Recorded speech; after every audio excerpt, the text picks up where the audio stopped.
This is Dave Meltzer with Entrepreneurs, the Playbook, and I have a real entrepreneur today, the president and CEO of Cremo, Matt Biggins. Matt, I've looked through your background, and the reason I say you're an ultimate entrepreneur is I looked through your background, and there's really no reason for you to be an entrepreneur. I was looking at where you went to college, what you studied. You know, you're not a kid who, like the Pum brothers, were selling baseball cards off the street at 12. Totally. It seems like you come from a more traditional background, which I like because most people actually who are entrepreneurs, first of all, are not 17 years old.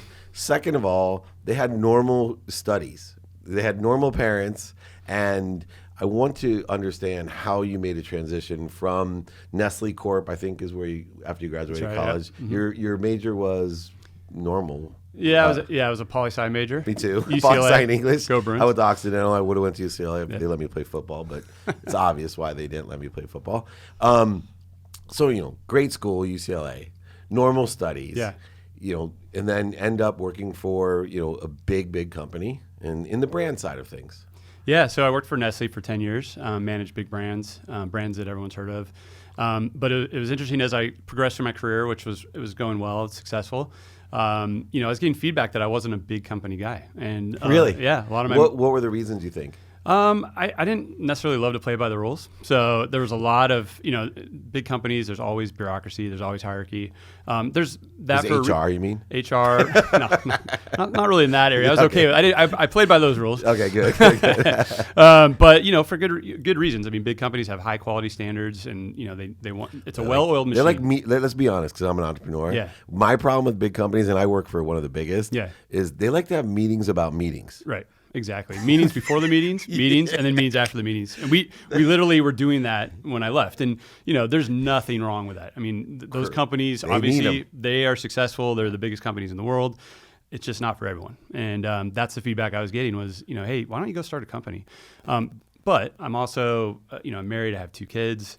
A lot of risk in doing that. And so I was fortunate to sort of have both. I sort of stepped into a hybrid situation where our company was actually already founded. And it was founded by 2 gentlemen named Mike Boone and Kyle Schroeder. And they were looking for someone who actually could come in and had that entrepreneurial mindset to really grow the company and take off. But branding experience. Branding experience, some classic consumer products experience, right? So, and you, like, when you first came in, you changed the name really as far as branding, right? Because I came off always thinking it's Cremo, right? And you immediately said when I got there it's Cremo. Yeah, you're not alone. So when I came in, half the people were calling it Cremo, and I think one founder called it Cremo and one Cremo, and I was like, it's Cremo, right? So, because our product our first product is our shave cream, and it used to be called Cremo Cream or Cremo Cream. Yeah. And so I said, all right. I called it the Cremo Cream. Yeah, and I thought it was repetitive, and then I really thought, Cremo sounds more like European, class, a little more sophisticated, It does. Cremo, right? So, right. That's what I was thinking. Yeah. That's the voice I was thinking of it in. Right. Perfect. Exactly. One of the biggest challenges, we talked about that hybrid, I do a lot of executive coaching, a lot of people stuck in the 10 to 15 year mark with really successful companies. They're married with kids, have their home, but yet in their heart, it's not even that others are telling them. In their own heart, every night they're going to bed going, I can't do this another day. Absolutely. Were you feeling that way too internally? I literally had that moment. I woke up in the morning, I looked in the mirror and I just said, my heart is not in this anymore. I'm not passionate about what I'm doing. And it's cliche, but if you're not passionate about what you're doing, if you don't love what you're doing, then you got to ask yourself, is it worth it? Are you doing the right thing? How much of not loving what you do? I teach people to learn to love what you do, but I find that there's certain situations, if you're not expanding and growing and learning, it's so difficult to learn to love what you do about something that there's no learning. And we talked about the meetings of meetings and meetings. Right. One of the other difficulties of a large company is that there's a repetitive nature to the efficiencies of a large corporation, which takes out a lot of the creativity and learning. Yeah, there's repetition, and then there's so much organization. It's such a well-oiled machine that you're just kind of a cog in that machine, and that's by design, right? They can't afford to have one person drop out and the whole thing falls apart. So so you start to feel kind of like, well, am I really contributing value here? If I dropped off the face of the earth for 2 weeks, would it even matter? And eventually, I like to think that if I had done that, it would have made an impact. But when you go into an entrepreneurial situation, all of a sudden you don't have that safety blanket. You don't have hundreds, thousands of people as part of that machine. A lot falls on your shoulders, and it's a lot of responsibility. But you can wake up every morning and say, I'm making a real impact. So one of the things coming from a large corporation into building my own businesses like you have is that we have this dream or drem. Dremo. I have a dremo that I can build a company, a big company, Right. but keep this personal touch to it. And I will tell you, from scaling a business, I break them down to 0 to 30 million, 30 million to 100, 100 to 300, 300 to a billion. Right. Somewhere in that continuum, you turn in, it's like being a parent. You're a parent. Right. You hear yourself some days, I guarantee it.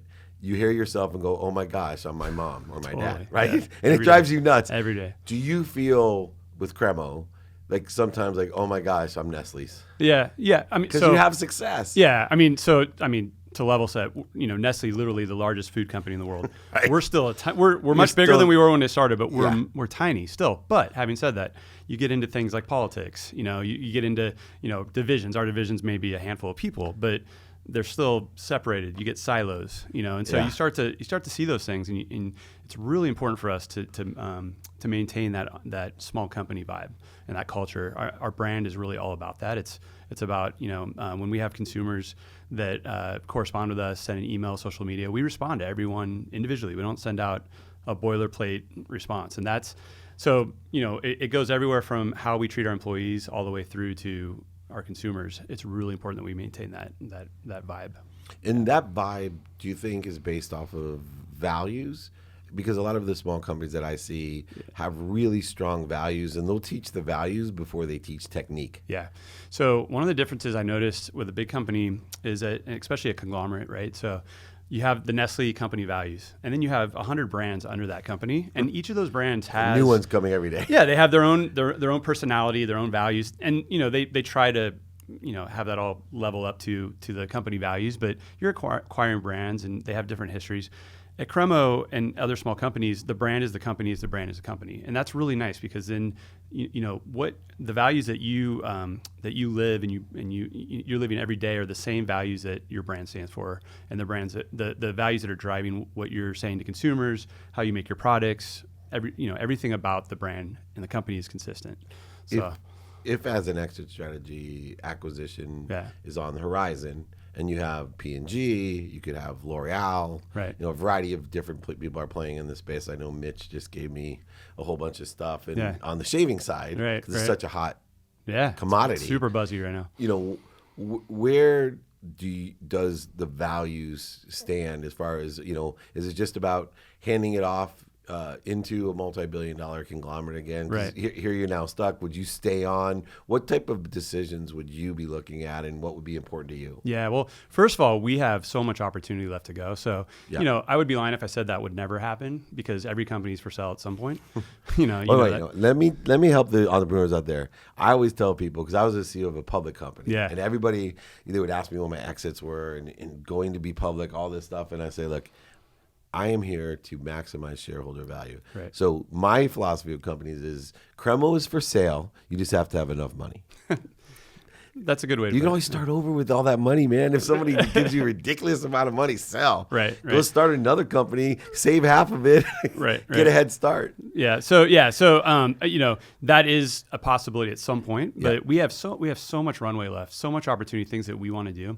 And when that point does come, it's really important to me and the founders that we would put the company in good hands that have similar values. And it sounds cliche. It sounds like whatever. It's really important, because without that, this falls apart. Our brand is really founded on those values, and it's like a baby. You don't want it to go somewhere where it's interesting, because I worked with Metrex years ago, Dr. Connolly, genius, right? Bioactive dairy proteins, and the worst day of his life still today when you talk to him, and he sold for $105 million.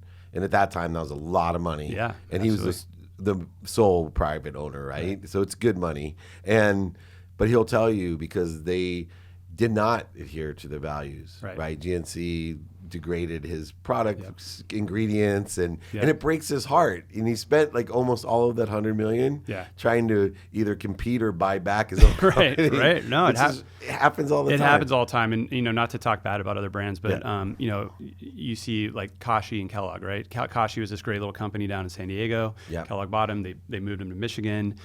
things started falling apart. Then they actually moved them back, and I actually use it as a word. Like, I don't want to be kashied, Oh, right. That's your verb. Yeah, I mean, your adjectives. Yeah, and we talk a lot about mojo, and you don't want to lose that mojo. And so even exit or non-exit, off the table, whatever.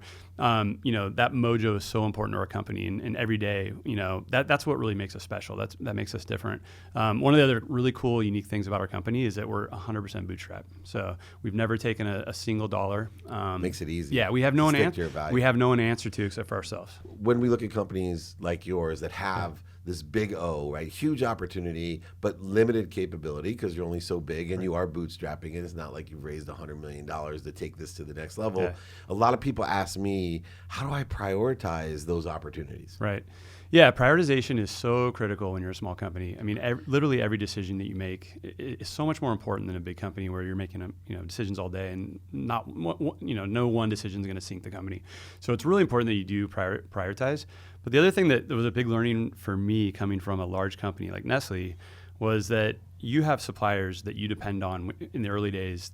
You have to inspire them to want to work for you, right? You're a small company. They want the big companies. They want the big business. You've got to sell them on the promise that you're going to be big someday. And part of that is treating your potential suppliers or any vendors that you're working with almost as clients. So it was kind of it's something I actually learned from one of our founders, Mike, that you're inclined to go into a supplier and say, I'm the client. I'm going to get what I want. But when you don't have that leverage, you have to really actually flip that relationship and treat those vendors and suppliers as clients, and then inspire them and get them excited for the business and show them the potential.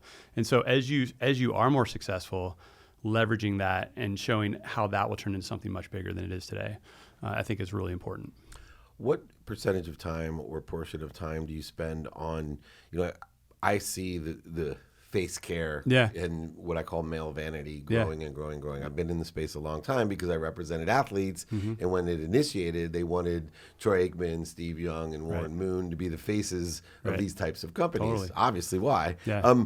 But it's interesting because I look at trends, and I never would have thought that, big, long, bushy, beards from Pennsylvania would be in style. Yeah. And are there numbers that you look at, generationally and saying, okay, kids 18 to this wear this style of a face, this style of a face, up to old men, and then two, number wise, and talk about data and statistics. Yeah. I was shaving this morning using one of your products that allows a closer shave. Yeah. Right? Yeah. And I was thinking, I've used my razor for a lot longer. Like, I'm usually changing out the blades, which are expensive. Right. And I'm like, I haven't had to change it out because of your product. Right. Do you guys actually do the analysis? Because I'm a big quantitative value person, and all of a sudden, like, this product's so much cheaper than buying new blades. Yeah. Yeah. So first question. So, we started with a shave cream. That was when I joined the company. That's all we had. Shave creme. And so we were a shave company, and one of the things that I saw when I joined the company was this product is so incredible. And what if we did this to every category in grooming? And so that's really what we set apart to do. And that's what we're doing today is really going to each grooming category and bringing that better product. We actually had an opportunity to look at beard care. And so Walmart, probably heard of them. Yeah. They came to us and they said, hey, what do you think about beard care? And we said, well, we've looked at it, but we're a shave company. And we were a little hesitant to go into beard. And we ultimately realized that, we are all about making men feel good and confident and, looking good, feeling good. And so you can do that. You don't have to be clean shaven to do that. You can have a beard. It's acceptable now in society. And second, we looked at the numbers, and we saw that 60% of millennials don't shave on an everyday basis. And if your main product's a shave cream, that's really scary, right? So, and what is that up from? Like, when my generation was 18, was it like, what was the percentage of shaving? Yeah, I mean, 70, 80%? Yeah, it was. I would guess. Yeah. I don't have the hard data from back then, but I would guess 80%. Wow. Yeah, I mean, maybe not quite as high as deodorant, but right? But most guys were shaving, and that's obviously changed today. And some people say it's a trend.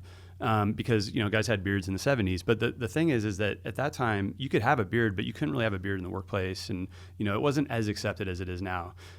So we saw that and we said we have to get into this beard thing. And you notice I kind of go halfway, Yeah, like, right? Like, so, I'm with you. you know, because our beard business now, we're actually the category leader. We're the #1 beard brand in the I saw U.S. that. Yeah. And so I kind of have to play both. So I shave That's sometimes, I right, grow a right. beard, I grow a mustache. Makes it easy. You can do whatever you want. And I can try the products. Last question. Yeah. One of the difficulties, I've been in this space a long time as well, on the marketing side with athletes and endorsements and branding. The biggest thing with male grooming, Right. is what I call the Old Spice Dracarys Noir problem. Right. And, you know, for years, that's how you grew up. You just used what your dad used. Yeah. And then once you got it, you were never looking for anything else. Totally. And they still, I think, P&G can carry themselves because of that problem. Right. How do you overcome that, Yeah. you know, utilizing this great Cremo brand to allow men to start saying, hey, there's a lot better options out there that have facility and value. Yeah. So the thing that's changing in grooming is that grooming used to be about hygiene. It was like, you know, staying clean And smelling good. and smelling good. It's really become more of a holistic thing. It's about feeling good. It's about confidence. It is still about smelling good. It's about looking good. It's a much kind of bigger thing now. And so there's that happening. And we recognize that, and we saw that, and we said, you know, it's not enough just to be clean. There's got to be something better. So we saw an opportunity. So something like scent, for example. A lot of these brands out there, you know, they call their scent something like, you know, Wolf's Howl or Right. you know, World Peace, or, you know, it's like these names. Meta likes that. Yeah, exactly. But it doesn't really mean anything. So we actually hired what we call a nose. We have a scent consultant. She's been in the fragrance industry for 25 years. I know from perfume they have the noses. Absolutely. And Yeah. she has I've met one before. Totally. She's done everything from detergent all the way up to $500 fine fragrance. So she works with us to develop these scents. And we actually spend a lot of times as much time on the scent as we do on the actual base product. Very cool. So you know, elevating scents, giving men something a little bit better than what's out there today, but still accessible. So it's, you know, it's really like department store products, but at Target, Walmart, Walgreens prices. That's really the secret. Which is a great secret. Well, Yeah. you're definitely the creme de the top here of entrepreneurs. And I think anyone listening to this, or go back and listen to how to be an entrepreneur, leveraging the big brand experience, Right. to have the wherewithal and the confidence to move with a family and kids into a venture like Cremo, Right. and succeed, where hopefully someday you can look back and say, wow, you know, we're actually either acquired or the size of one of these great conglomerates, because it's just a matter of time, because you're doing the right things, treating people the right way. And most importantly, I think why Cremo's successful is the last thing that you said, is that there is a value justification. You provide so much more value Right. than what you're asking for. So if you haven't checked it out, check it out. Cremo, we have Matt Biggins here, CEO and President of Cremo Company, and I am a customer as well as a fan. So thanks for joining me on the Playbook. It's been a pleasure. Thanks so much, Dave. Awesome. Dave Meltzer with Entrepreneurs, the Playbook.